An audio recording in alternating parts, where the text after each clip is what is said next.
Some creatures don't scream when they're dying. They just lie down, quietly, with dignity, and wait to be noticed. In the thinning woods outside Sisters, Oregon, snow came early that year. It crept in low, soft, and cruel, blanketing the pine flats with silence. The wind scraped frost across window panes. Thermometers read 17 degrees before sunrise. Most wildlife had already retreated. But one figure still moved where the tree line frayed into human land. Barely. He was a bobcat, mid-sized, 5 years old at most. Winter coat thinned from starvation, muscle lost to weeks without meat. His left ear was curled and black at the tip, frostbite claiming what hunger had left behind. Yet he walked with the quiet pride of a ghost who had not yet given up on the living. No noise, no collapse for show. He made it as far as the gate of the wildlife shelter, then folded, as if the earth had called him to stillness. Not dead, not surrendering, just still. Inside, the coffee pot hissed in the shelter's timber kitchen. Mara Linwood, once a forest ranger, now poured a cup without milk, without sugar, without sound. 2 years since she'd lost her son to the mountains. 2 years since she'd spoken more than a sentence aloud. On the monitor, she saw movement, not a deer, not a bear, something thinner, closer, watching. She walked to the door, opened it just enough to feel the cold crack against her cheek. A shape near the back fence, motionless, but alive. And though she didn't know it yet, this was the beginning, not of a rescue, not of a miracle, but of something far quieter. 2 creatures who had learned to survive alone, remembering what it meant to be seen. At dawn, the shelter's world held its breath. Mist clung low over the ground, turning every tree limb into a sketch of frost-laced charcoal. The scent of pine sap hung in the brittle air, layered with the metallic chill of ice. Each footstep across the gravel path made a sound too loud for a morning like this. It was the kind of silence that asked to be kept. Beyond the main enclosure, the land dipped into a shallow hollow where firs stood spaced like ancient sentinels. Snow dusted their branches, broken only where elk had passed weeks ago, carving out trails now frozen into memory. A single crow sat on a sagging wire, feathers puffed wide against the cold, watching. And there, against the back fence, the bobcat remained. He hadn't moved far, just shifted his weight, just enough to make an impression in the snow where his body curled against the wind. His breathing was slow, chest rising like the shelter's wood stove on its lowest flame. One eye opened occasionally, amber and alert, watching the tree line, then the building, then nothing at all. He belonged here as much as he didn't. Born of this land, but stranded between instincts and exhaustion, his presence was unnatural only in its stillness. Bobcats were wanderers, territorial, nocturnal, solitary by design. In good years, they hunted snowshoe hares and ground squirrels, ranged over 10 miles in search of food. But nothing about this year had been good. Ash, though not yet named, had come down from the high ridges, not with defiance, but with the last of his caution. And for now, he stayed. Not in comfort, not in surrender, but because something in the earth here didn't feel like threat. Just pause. Stillness, not fear. He didn't limp like he wanted pity. He moved as if every step was a choice, measured, deliberate, shaped by the discipline of survival. Ash, though no one had spoken his name yet, had the unmistakable look of a mature male in decline. Shoulders once broad, now narrowed from muscle loss. Hind legs favoring one side, likely an old injury aggravated by ice. His winter coat, meant to be thick and rust-colored with tawny undertones, was dulled and patchy from malnutrition. But even now, there was no begging in him. Bobcats don't form packs. They don't yowl in desperation. They don't whimper when they're hurt. Their language is presence, posture, breath. And Ash, with his unblinking stare and tail tucked low but not between his legs, still held the authority of a creature who had earned every scar. He scanned the landscape with practiced caution, the twitch of his ear toward any sound, the subtle tensing of his body when wind changed direction. Even now, exhausted, fasting, alone, he was still wild, That meant he was still dangerous. But more than that, it meant he hadn't given up. Somewhere deep in his body, the rhythms of the wild still pulsed, heartbeat sinking to the cold, muscles calculating the energy of a pounce he could no longer afford. The world had offered him little in recent weeks, fewer prey, deeper snow, harsher wind, but instinct ran deeper than hope. He didn't look toward the cabin as if expecting help. He didn't look at anything for long, except the porch, the woodpile, the faint scent of warm meat lingering from yesterday's feeding routine. Ash did not beg. He merely existed and waited for the world to decide if it would push him out or make room for him to remain. By the third morning, the snow had crusted over, sharp enough to scrape fur. Wind scoured the open ridge like a blade, and still the bobcat stayed, half curled, half watching, conserving what little warmth his body could hold. His ribs moved visibly with each breath now, the skin between them stretched tight. Not dramatic, not loud, just less. Ash hadn't eaten in at least 8 days, maybe more.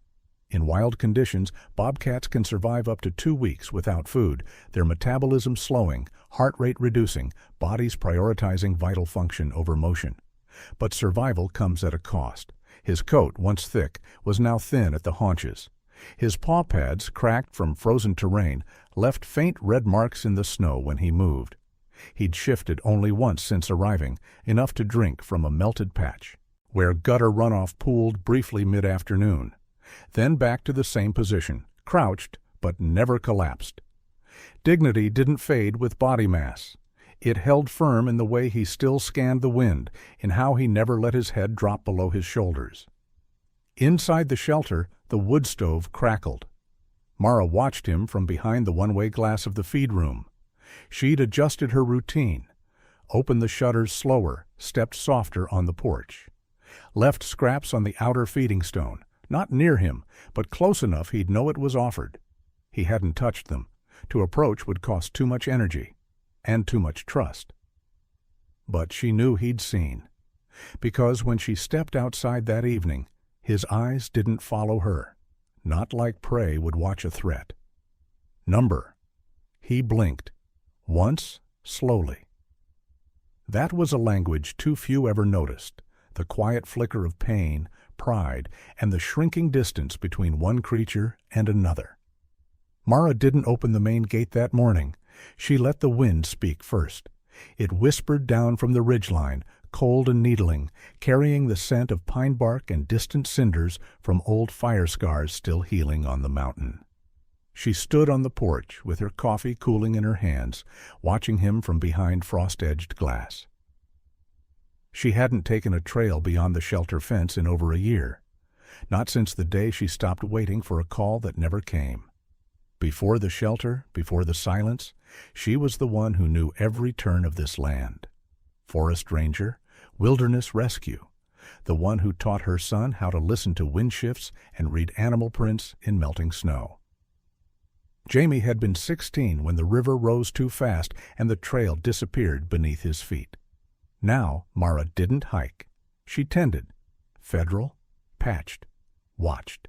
Her voice, once used to calling out hikers across canyons, was barely used at all.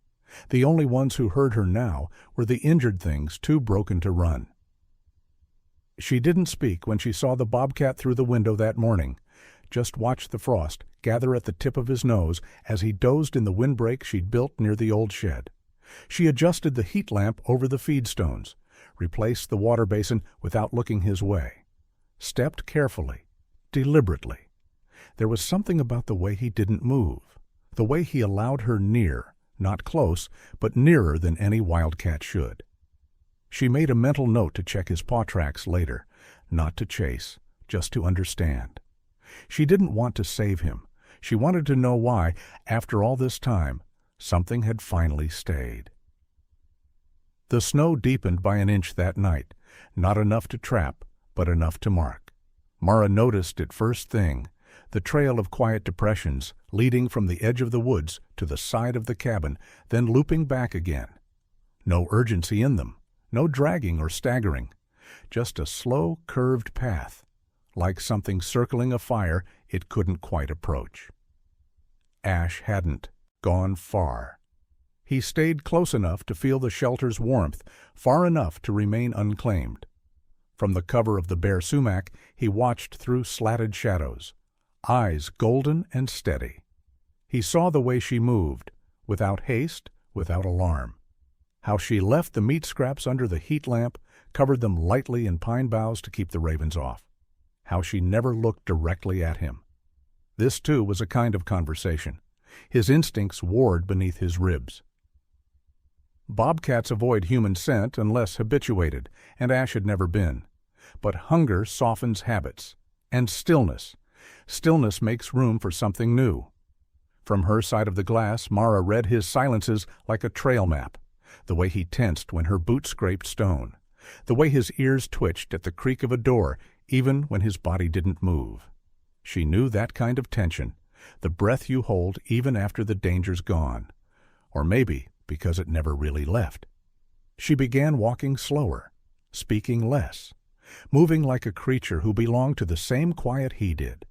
And one evening, just as the sky turned that bruised lavender of snow dusk, she saw it, one paw print closer than the rest, closer than he'd ever dared. Not quite a step toward her, but no longer a step away. Something had shifted. Neither of them named it. The sky that morning was colorless, neither blue nor gray, but the soft, blank tone of breath held too long. Snow had crusted into glass. The wind had stilled. Even the birds were silent. Mara stepped outside before sunrise, a bowl in her hands, venison scraps from a recent donation, warm just enough to steam in the cold. She didn't look around, didn't scan for him. She just placed the bowl under the old fir stump near the edge of the yard, then turned, walked back to the porch, and sat down, and waited. Across the snow, maybe 30 feet away, he watched. Ash didn't blink. His body was low, not crouched, but anchored. He hadn't eaten in over 10 days. His breath came shallow, but his eyes were clear. Mara didn't speak. She didn't reach. She only folded her hands around the chipped mug and stared straight ahead. The kind of stare that doesn't need to land anywhere. Just hold space. He moved after 16 minutes. It was not a lunge or a collapse. It was a decision. One paw, then another. No sound, just motion where there had been stillness. He approached the bowl slowly, keeping her in the corner of his vision the entire time, not trusting, not yet, but accepting. He ate 3 pieces, then lifted his head, looked at her, not a long look, not a searching one, just enough. And in that moment, where nothing else in the world seemed to breathe, the cold softened. He had chosen not to be touched, not to be saved, but to come closer, to stay, to let her presence exist beside his pain. And for Mara, who hadn't been chosen by anything in 2 years, that was enough to shift the ground beneath her heart. It would have been easier if he'd stayed wild. Mara told herself that, as she watched him from the porch the next morning, curled beneath the fir stump where she'd left the scraps. Not sprawled, not collapsed. Curled. As if he had decided, just for one night, that the ground beneath him might not swallow him whole. But choice carries weight, because now that he had taken a step, so must she. Inside, she opened the drawer where the emergency vet kit waited. Bandages, topical antiseptic safe for felines, gloves, a sedative still sealed. She touched it, then drew her hand back. Number, not yet. Maybe not ever. Her breath fogged the kitchen window as she stood there. Every instinct she'd trained in the field, protocols, risk assessments, proper intake procedures, warred with something older, quieter. The part of her that remembered waiting for a search crew that never came. The part that knew what it meant to be left too long in silence. But this wasn't about projecting. It wasn't about saving something to make herself feel whole. It was about responsibility. A bobcat, even starving, remains dangerous. Intervention walks a line, step too far, and you risk imprinting. Too little, and he dies.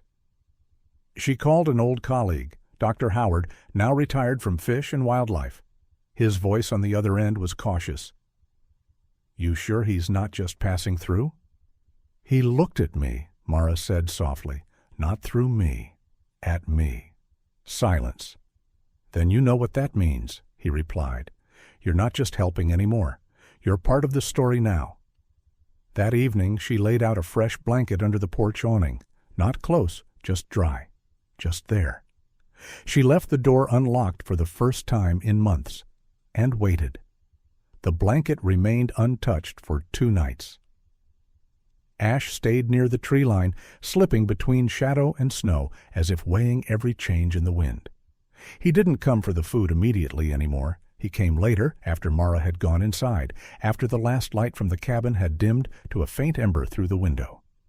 But on the 3rd night, the cold bit deeper than before. The sky had cleared, letting the temperature fall hard, 13 degrees by midnight. The frost settled thick on his fur. His breath smoked in short bursts. That's when he moved, not toward the bowl, not toward the meat or water, but toward the porch. Mara heard nothing. She only noticed his silhouette, low, steady, moving like a ripple, crossing into the edge of the light. He paused at the blanket, sniffed once, then circled. Not settling, not claiming, just testing. She watched from the narrow hallway, barely breathing. He stepped onto the wooden boards, one paw, then another. No creak, no sound. His body hesitated, then folded into a crouch, as if the wood itself might shatter beneath him. But it held, and so did he. That night, Mara sat on the floor inside, her back against the door.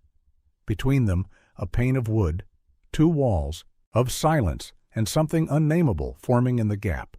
When she woke before dawn, the blanket was empty again, but the shape of his body remained, pressed into the fabric. And on the top step, just before the snow resumed, was a single dark drop, blood from a cracked paw. Small, faint. Enough to say, "I came as close as I could." Enough to make her whisper just once, "I saw you." Whether he heard or not, she didn't know, but she stayed by the door. Ash didn't return the next night, or the one after that. Mara tried not to panic. She knew better. Wild things come and go by their own rules. But still, each morning she checked the snow for prints, the blanket for weight, the steps for blood. On the 4th night, he came back. This time, he didn't hesitate. He stepped onto the porch with a limp more pronounced than before, favoring his left hind leg. His body had thinned further, and one of his eyes held the glassy sheen of fatigue. But he came, and he lay down, not on the blanket, but beside it, pressed against the house's siding like he could absorb its warmth. Mara didn't touch him, didn't try. She opened the door just wide enough to slide a bowl of water through, then another with poached chicken she'd shredded by hand. She didn't speak, just waited. Ash blinked at her, slowly, and ate. The days that followed formed a rhythm. He came each night, rested longer, slept deeper. He let her clean the blood from his paw one evening, barely flinching as she dabbed it with saline. His coat began to fill in, tawny returning to the dull gray. The tremble in his limbs faded. And once she caught him grooming his chest with slow, methodical licks, the way healthy cats do when they feel safe enough to rest. But healing was not linear. Some nights he stayed away. Once he returned with a torn ear, fresher than the frostbite scar. Another time he refused food entirely.